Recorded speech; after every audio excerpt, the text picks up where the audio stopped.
So if you were to bestow upon the audience here, how can we think huge moving into the future and be positive and not say this is, the end of it? What would be your advice there to think huge? One of the barriers to thinking huge is the tendency to give away power. Mm, We naturally give away power to parents. The educational system in the United States was created to model the Prussian system to create good soldiers. It also creates good factory workers. But it gives away power to schools, to institutions. We give away power to media. We give away power sometimes to social media or the internet in general, and we can give away power to elected officials, to doctors. There's a interesting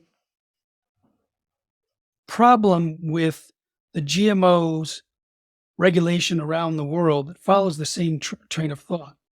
I've talked to a regulator in a country. He says, we don't even have to review GMOs. Your FDA, which is the strongest regulator in the world, they've approved it. And I said, so you don't do any research as long as the FDA approves it, you accept it. He said, that's right, giving away power. And then I explained the FDA has no required safety studies for GMOs, in spite of the fact that the overwhelming consensus among the scientists working at the FDA in the early 90s was that GMOs were different and dangerous and could lead to toxins, allergens, and new diseases. The person in charge of policy, Michael Taylor, was Monsanto's former attorney, later Monsanto's vice president, and said, no testing necessary, no labeling necessary. You can put a GMO on the market without even telling the FDA. And there's a voluntary consultation process. It's a meaningless exercise at the end of which you get a letter saying you're in charge of making the decision whether it's safe or not. And if you look at Monsanto, they don't do the research. I talked to a former Monsanto scientist. He said, we found that feeding rats genetically engineered corn caused massive damage to the rats, so they rewrote the study to hide the effects. So you're relying on the FDA. The FDA is relying on Monsanto. Monsanto either doesn't do the studies or they cover up the results. And the person was stunned. But it's also that way with consumers. Well, I'll just accept what the government says is true. Because this is so intimate, our health of our family, etc., it is a call to action like no other. So instead of feeling like a victim, feel like a victor.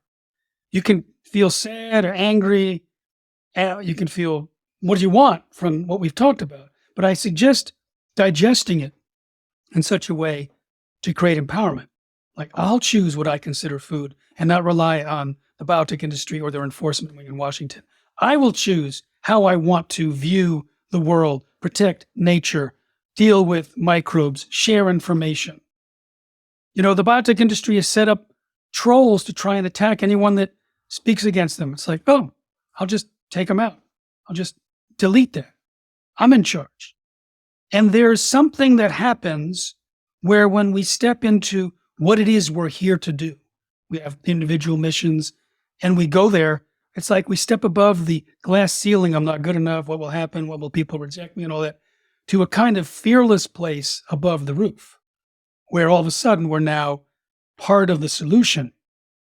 And the fate of all living beings or whatnot is intimately tied with our success. So it's as if we're no longer the sole leader of our lives. We're a high-ranking member of the committee because we're taking a leadership role for humanity or for the world or whatever. There's a advanced technique where we polish the rough edges of our personality when we step up to be a leader. And there's so many excuses not to. I don't have a degree in science. I'm not a scientist. I've never taken a science course in college, but I know more about the science of GMOs now than almost anyone, because I've interviewed all these scientists and translated the science into English. That's where I focus. Strategic communication, education, communications, marketing. So I know where I can give and I know where I want to focus it. So that has worked. And I've been incredibly successful without the excuses of degrees and whatnot. So it's the thinking huge. don't start by thinking how. Think about what's you're longing for, which may be your higher purpose speaking through your desires, and then feel what it would be like if I were fearless. What would I do? And let that energy run through the body and take on with whatever steps you want to try things out. And nature may move you to something that's more perfect for you, but it's different than giving away your power, than hiding under the glass ceiling of what if, what if, what if. It's like, wait a minute, that's not why I'm here.